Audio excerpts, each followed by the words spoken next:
هل أنتم مستعدون للقيام بالواجبات الدينية؟ هل أنتم مستعدون للعلم والعمل الصالح؟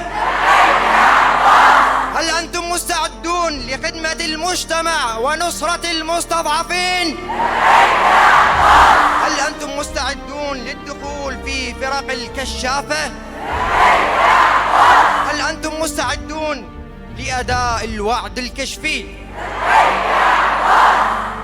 الوعد الكشفي: أعد أن أبذل جهدي لكي أقوم بواجبي نحو الله ثم الوطن، وأساعد الناس في كل حين، وأعمل بقانون الكشافة. الجميع اخطب. وأفلح من صلى على محمد وآل محمد.